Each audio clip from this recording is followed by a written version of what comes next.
hidup mati dikuasai lidah. Lidah ini sulit untuk dijinakkan, sering mengeluarkan racun yang mematikan. Saya dan saudara jaga hati saudara. Amin. Jaga hati saudaraku, artinya dengan kita menjaga hati, otomatis kita jaga lidah. Karena dari hati kita yang baik keluarlah perkataan yang baik. Kalau hati kita ini penuh dengan iri hati, penuh dengan egoisme, penuh dengan kesombongan, maka keluar itu semuanya.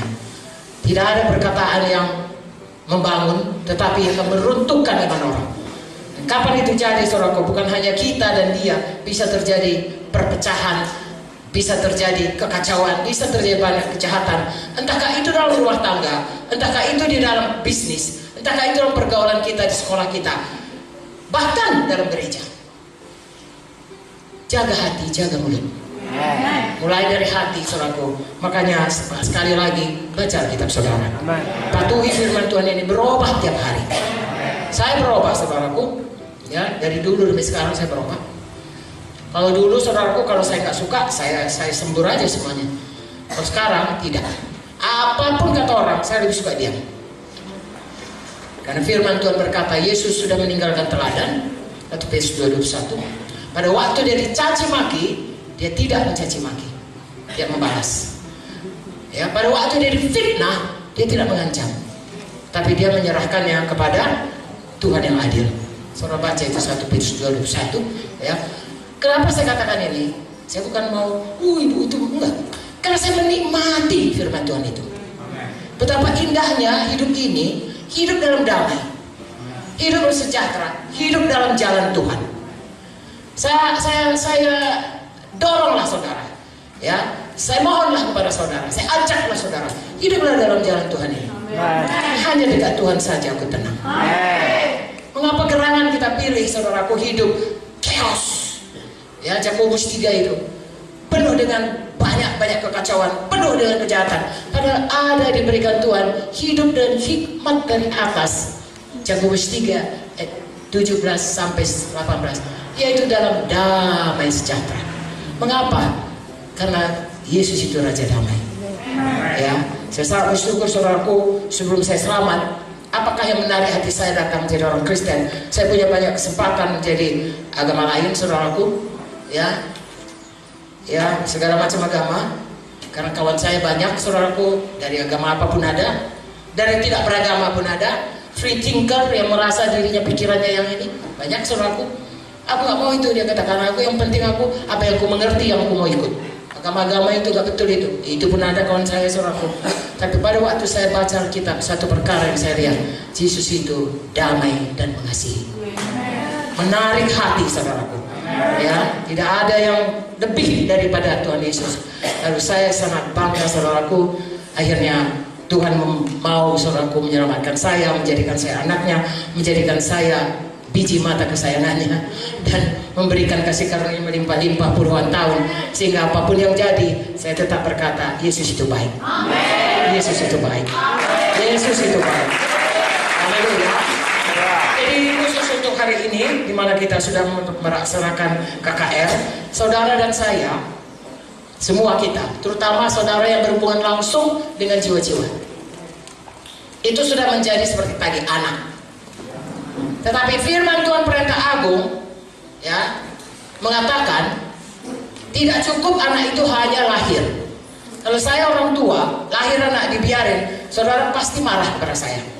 Seorang tua yang membiarkan anaknya tidak diasuh, tidak dirawat, tidak dididik, saudara akan berkata itu orang tua patut dimarahin atau masukin rumah sakit jiwa. Tetapi sering sekali dalam kita menginjil, sudah selesai penginjilan, lalu kita rasa itu sesuatu yang sudah selesai. Tidak. Tuhan berkata, beritakan Injil, jadikan semua bangsa muridku. Saudara dan saya harus memberikannya. Untuk itu ada gedung gereja. Untuk itu ada gereja. Yaitu untuk menghimpunkan eklesia, orang-orang yang menyerahkan dirinya untuk mau jadi murid. Tentunya saudaraku, tidak semua mereka sukarela. Ada musuh yang mau menarik mereka kembali. Itu sebabnya kita kunjungi mereka. Kami selalu mengatakan kunjungan yang paling berhasil adalah kunjungan 24 jam pertama. Begitu KKR, begitu saudara kebaktian minggu, kunjungilah dalam 24. Ini teori yang baik. Adalah baik kalau kita ikuti. Ya, kunjungi, lalu kemudian layani dia, pastikan dia betul-betul dia melekat kepada Tuhan. Ya, kalau dia sakit sembuh, kalau dia keselamatan teguh keselamatan. Kemudian pastikan dia mau betul-betul mengikut Tuhan. Itu bahagian kita seperti bayi. Kalau bayi lahir, saudaraku, saya kan dokter anak. Ya, 24 jam pertama itu ada masa kematian yang paling berat. Ya, kami memasukkannya ke dalam inkubator. Ya, supaya anak itu tidak mati karena angka kematian tinggi. Kemudian 1 minggu pertama ada istilahnya kematian minggu pertama. Itu juga. Kemudian kematian 1 bulan.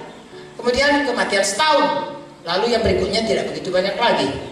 Jadi kami hanya bisa memperhatikan orang yang anak yang baru lahir hari pertama, anak yang lahir dalam tempo seminggu, anak yang lahir dalam tempo sebulan, ya namanya neonatus, namanya dan lain sebagainya, anak yang dalam setahun, dan kemudian saudara tahu batita, balita, bawah 3 tahun, bawah 5 tahun, kan ada bedanya, beda. Saudaraku, kalau saudara ada di gereja manapun di seluruh dunia ini, saudara harus mengerti bagaimana memuridkan mereka. Ya, menginjil kita punya 4D lah. Ya, saya katakan kalau jadi saudara training, menginjili mereka 4M atau 4D, 4M ya, menginjili mereka, memuridkan mereka, menggembalakan mereka, dan mempersatukan mereka. Kan begitu? Jadi begitu dia selamat, dia siap diinjili, saudara harus muridkan dia. Sesudah muridkan, ada persoalan yang sudah harus gembalakan dia. Sesudah itu tidak cukup dia sudah berhasil nih, sudah sembuh, saudara harus persatukan dia dalam tubuh Kristus. Ada bahagiannya, kayak gedung ini saudaraku, ada dia jadi pintu, ada jadi jendela, ada jadi batu, ada jadi atap. Kalau dia tubuh, itu gambaran daripada tubuh Kristus, gereja Tuhan. Gedung atau tubuh.